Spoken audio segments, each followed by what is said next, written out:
Located on the southwestern coast of Africa, Angola has a population of more than 25 million people and a wealth of natural resources.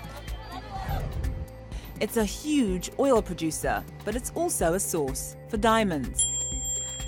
In fact, Angola is home to one of the world's largest diamond mines, Katoka. It has estimated reserves of 110 million carats. As a whole, the country earned over $1 billion from diamond production in 2016. But despite being rich in resources, poverty exists throughout much of the country.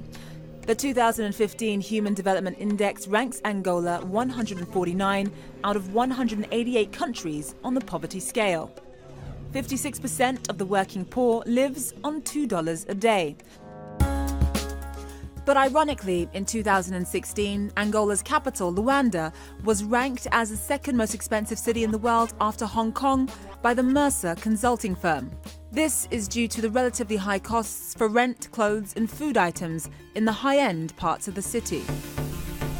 Angola's president, José Eduardo dos Santos, has led the country for 37 years.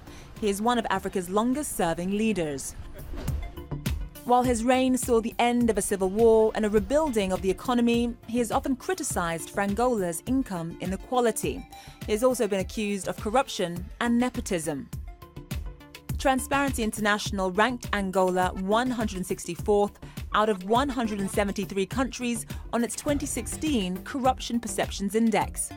President dos Santos appointed his daughter Isabel as the head of Angola's state oil firm in 2016. According to Forbes, she is Africa's richest woman because of her many investments in Portugal and Angola. The president's son, José Filomeno, was appointed to run Angola's $5 billion sovereign wealth fund in 2013. The fund is designed to diversify the economy by investing oil revenues into other sectors. Our Maggie Lake found out more when she sat down with the president's son during the U.S.-Africa Business Forum. The country needed a hedge against the oil. It's an economy that predominantly depends on oil to survive.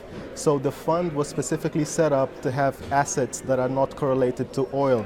We can only, for instance, invest in assets correlated to oil for up to 5% of our portfolio. As we speak, approximately 40% of the portfolio is invested in securities, so in the international capital markets, and the other 60% are invested in private equity initiatives focusing on commercial infrastructure, agriculture, mining, timber, and so forth. Sectors which we believe can allow the country to become more industrialized and also allow for some of the state's investments in infrastructure and agriculture to become more commercially viable. There was some concern, I think, when you were appointed that some people saw it and thought nepotism, a continuation of corruption. What can you do, what are you doing to dispel those notions? Well, it's really just following on the fund's mandate, which is to invest efficiently and leaving the rumors aside.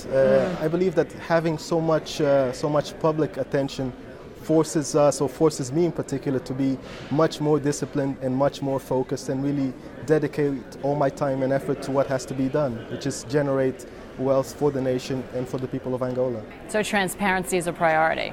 It's definitely a priority. Our financial accounts are audited independently on a yearly basis.